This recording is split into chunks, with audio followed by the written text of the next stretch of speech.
experience that she had at ZLX, which may have been minimal because we were forced to be minimal with it, but she was like, wow, she turned that into something, Yeah. and she said I would never have learned how to do any of the audio stuff, like like the audio stuff that she has to do for the podcasting thing. Like, I mean, Andrew, where did you learn that? I learned that from you guys. Right, So, exactly. And now everybody's kind of catching up and like doing it themselves, and like that's great. It's the people that are like getting pissed about the fact that people are going out here and doing their own podcast, and doing their own shit. It's like, why are you getting mad at other people for going out and doing their own thing? no. I don't get it. Like, as long as you're not hurting anybody, I think you're good. And the problem is that we all go put all this weight in radio and WWE, and go with both parallels to carry shit. But it's such a specialized product now, we don't need it. There's other stuff that's good. Yeah. Like, and it's okay with saying there's other stuff that's good. I mean, think about it. Like when we were watching, like, yeah, me and Bruce might predate Andrew here a little bit, but I remember when I didn't have a remote to my TV. I had to go over and with Twitch, No, I remember and doing like that too. I'm that old. I am that old. I was a little kid, but I remember having to go over and do, like, we didn't have a clicker, let alone a DVR, let alone satellite TV, let alone a Fire Stick, let alone an internet connection. All of a sudden, Right. And it's we're like, here. We're here. We think about all the ways that we can get entertainment now, right? yeah, And specialized entertainment, all this other shit. And I was talking about Xavier Woods and how he got fucking right there, and he hit the Twitch market right at the same time at WWE and made up, down, down, left, left, up, down, down, and it's taken off. It's like, that's bigger. I mean, think about how Tyler Breeze is bigger on Twitch than he is on WWE, right? Yeah. And think about how WWE Network, we saw the rise and fall of the WWE Network in a few short years, but I mean, the guy who still got rich off of it was Vince, yeah, right? yeah. What was it, like a 5-year deal for $1 billion or something like that? I mean, the guy now he doesn't have to worry about the infrastructure that he built. All this other stuff, they just bought it. Okay, yeah, he put in the work or put the money in so other people could put in the work, but he did it, and there's a reason why. I mean, it's obviously marketable, and people were like, "Yeah, let's fucking do it that way." Like, think about it. We used to be paid like I can remember paying for the Royal Rumble and dropping $40 Yep. on pay-per-view and having like a 60% chance that it working. You know? Yeah. Like, you're sitting there, you'd sit there and you'd wait and you'd watch the loop promo going through like 1,000 fucking times, right? Like, Yeah. it's supposed to key on at 7 o'clock, or you'd have like color fuzz, like the distorted image, and you'd be watching that like, come on, come on, come on, come on, come on, and then right at like 7:30, it wouldn't call on, so you grab your phone, which was still attached to the wall, and you're just like, hey, you're gonna call up whoever, Bell Telephone, I don't know who the fuck you're gonna, yeah, you're gonna call up the cable company. You're gonna say, hey. Like, what the fuck? Like, I gave you my money on an 800 number. Like, Yeah, you call. First of all, you had to call in advance. You had to know the thing was going to happen. You had to call in advance, give them your credit card over the phone. Although I have to admit, I was one of those assholes who had an in at the cable company, so we never paid for most of the pay-per-views. Son of a bitch. I mean, But it was a fucking thing. It was all this shit was a fucking thing. Now we just, and don't take it like me. I'm complaining or being like, get off my lawn. It's fucking awesome. Like, this is fucking, like, we're living in the fucking day and age where, yeah, everything fucking sucks outside right now. Okay? Yeah. Yes, everything's fucking terrible. But we have just piles and piles of entertainment to keep us busy during this time. Like, imagine, just for a second, if we didn't have the internet right now. oh, I thought about that. Yeah, like imagine if we didn't have smartphones and internet and shit. Like, how would this pandemic be? Holy crap! Think we're back. Think like we're back at DVDs, okay? Yeah. And that's not even that far. All right, we're not going that far fucking back. No. Okay, if we were back at like, how worn out would your DVDs be right now? I mean, you would be scraping the bottom of the barrel. You'd be watching like Critters 5. Imagine if they were VHS, man. Oh yeah, I mean, It'd be like, oh my god. you'd be making that rewinder do the work.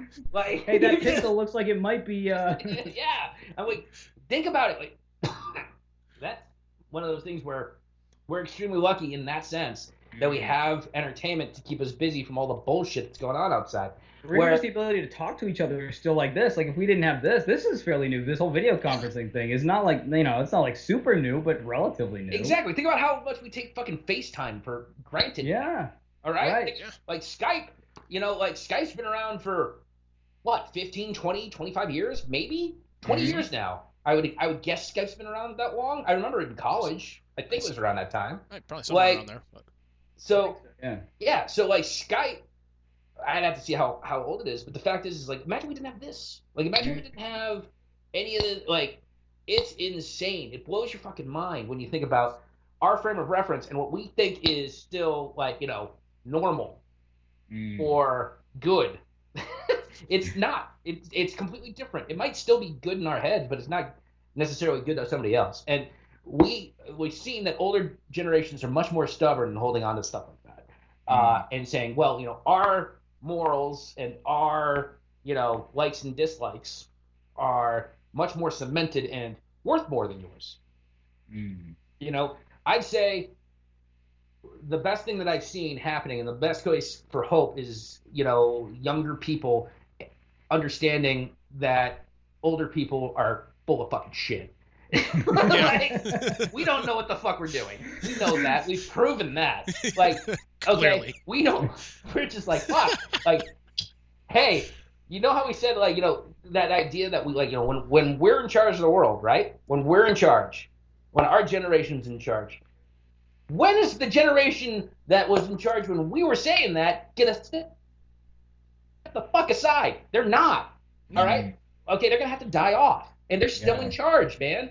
Like, those guys are working until they're 70, until they're 80 in the same jobs, just holding on for that pension and whatnot. And, and just, stacking that money. Why would they give up that gig? It makes no sense to say, okay, I'm turning it over to the next guy. But that stunts it. We see stuff and we say, okay, The Masked Singer or The Masked Dancer is the #1 show, and American Idol is still relevant. No, it fucking isn't. Okay? It's just got the most money behind it. Like, I'm telling you, there's more kids watching some kid play Minecraft on Twitch than there is watching American Idol. Oh, hell yeah. Okay? Like, you look at, there's YouTubers out there that are more famous that, like, I can possibly put into words. Okay? Like, we don't have a context for that. We're all like, oh, Madonna's the most famous person on the planet. All right? Remember when we all fucking thought that we all knew what was going on with fucking Britney Spears? And we couldn't fucking get away from them? Yeah. And, like, everybody knew what was going on in Britney Spears around the world. They didn't. Nobody gave a shit except for the fact is that we had a lack of viewpoints. Like, now with the internet, like, all we had was fucking, like, a weekly cereal when we went to go to fucking eat at the, when we went to go buy food at the supermarket because we'd look at the fucking tabloids. And everybody's talking about fucking J-Lo and Ben Affleck. No, they aren't. That's just what we fucking saw. Yeah. And we're like, oh, that's what those big magazines are saying, so that must be what everybody's talking about, right? When that's, all the extra and TV shows are talking about, like, all the, like, entertainment shows are talking about these people and are only talking about these movies. And these are the ones that are in Entertainment Tonight and should be considered for Grammys. And they're not good if they're not considered for Grammys. And it's like, wait a minute. We're all suddenly looking at it and going, wait. It doesn't matter if they're good or not. It just depends on how much money they have behind them and the campaigns that they can build, right? Yeah. That's how how many problems do you have with things that are considered good nowadays? Okay? Things that are successful that make a lot of money have a lot of money poured into them. Masked Singer, Masked Dancer. Are they good? No. But they're successful. Like, it doesn't take much to be successful, unfortunately. Like, you don't have to be good, for sure. But, you pour enough money in it. Actually, I might argue that would benefit you if you're not good. I mean, look at us. It's about who you know. And it's about, like, it's much more important about who you know now than it is anything else. Because all those people that are still in power have built up those relationships and all those other things. Like, Andrew, how many times have you been asked by somebody, like, oh, do you know this person? Or, oh, hey, like, did you work with this buddy in radio? And the guys that have been around forever know everybody. Look at the Facebook groups, right? Yeah. And the guys that, like, who you share mutuals with on Facebook, Andrew, right? Yeah. And then start looking at, like, the guys that they share mutuals with somebody else. You can get into, there's, 80 or 90 guys, and it's mostly guys, that are basically the nucleus of radio in Boston. And everybody's friends with everybody else, and everybody that's in the radio circle, all right, like in a giant Venn diagram around it, are, like, know most of these guys, or a few of them at least. Like, Laquadera, the big names. Like, when you talk about radio, you think about Stern and Limbaugh and, like, you know, assholes like that. But when you get into, like, the Boston radio stuff, you can actually now look at the algorithm and see who's friends with who. And you can literally see it now with, Facebook and everything else, but it's about who you know. Think about LinkedIn and the circles in LinkedIn. Not that LinkedIn's done anything for anybody lately, but think about when you can say, like, the third, this by, like, third place in your network or second place. Think about all the people that are won with all these other people and the connections that they make. The longer you're in the game, the better you are with making connections. You can be more exclusive in that sense. It's about keeping people out. It's not about letting people in. Like, that's how they're making their money. It's capitalism at its finest. The people that are there and, are sitting on top aren't going to fix a system that keeps them at the top. Right. No. You know what I'm saying? Like, our generation, we were always, sold that bill of goods that, when you guys are in charge, you'll know what it's like. We're never going to get to be in charge. Yeah, it's not going to. Pretty much it's not everything. Be us. Pretty much everything they told us when we were kids is bullshit. Like, they even told us, like, here's a concept for you: trickle down economics. We give rich people more money. Right. You'll see it eventually. It's like, no, we won't. Problem is that people believe that shit, and they're idiots. Like, I mean, think about the shit that you knew when you were 13. Think about the shit that you knew when you were 23. Think about the shit that you knew when you were 33. Right? Yeah. It's all different, and it's it's definitely lessened in the sense, like, I'm 40, and I will fully admit I know shit. I don't know anything. I know enough that I don't know enough. It's one of those things where I look back and I'm like, wow, I was a fucking idiot a lot. But at the time, you think you're like, hey, you're right there, and you're going to be fine. It doesn't matter. Like, the shit that we are talking about now, right? Right. It doesn't matter what we talk about. The way that we say it, we have to be careful of it now. And the fact that it's good that we're thinking about it more, okay? Like, because it affects different people different ways. Yeah. The fact that we're at least being that way, like, with that mindset of considering other people's opinions and feelings and thoughts, and, like, there's shit that we used to say that we never should have been allowed to say, even on radio, in person, anything else. Like, I remember, like, fighting for Andrew one time in a meeting because he said abortion on air, and God. He did. I don't think I heard this story. Please go on.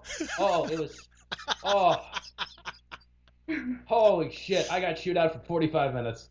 And I was just like, he came in and he was sitting on the fourth mic, and I was where he normally sat because I was mixing something together. And I was air checking the show, and he made a reference to something where he called something an abortion. And I saw Kevin's face just go pale white because he knew what the meeting was going to be immediately. And he was just like, oh no. and like, I he immediately wrapped up the bit. And you didn't know, Andrew. No. And we were just like, I immediately went in, and Kevin was just like, oh, fuck, the meeting's going to be so long. And I was like, yeah, I know. He goes, why would he say that? And I was just like, I don't know. Like, the thing is, like, I thought it was funny. I thought it was really funny. But at the same time, like, I've had it beaten into me. Like, no! You can't say that! Like, no! Like, that's, like, verboten. Like, I would, like, it's completely okay that you said it. I thought, like, it worked in context. But, like, I had, just been... I was basically Dobby at that point. I was like, no! The fuck? God, I feel so bad, man. I feel like I should send you, like, a sock or a fruit basket or something. You don't have, no. But we just knew. Like, we knew. And the thing is, like, we fought, like, it sucked because we felt like we were being, like, censored or neutered. You see this with all these other guys now saying, with, like, cancel culture and shit. Honestly, like, I found that shit funny then. I wouldn't find it funny now. And I have perspective for it now, why people wouldn't find it funny. I don't care that he made the joke. Like, I thought it was funny at the time. Yeah. But I understand that. But I do understand that there's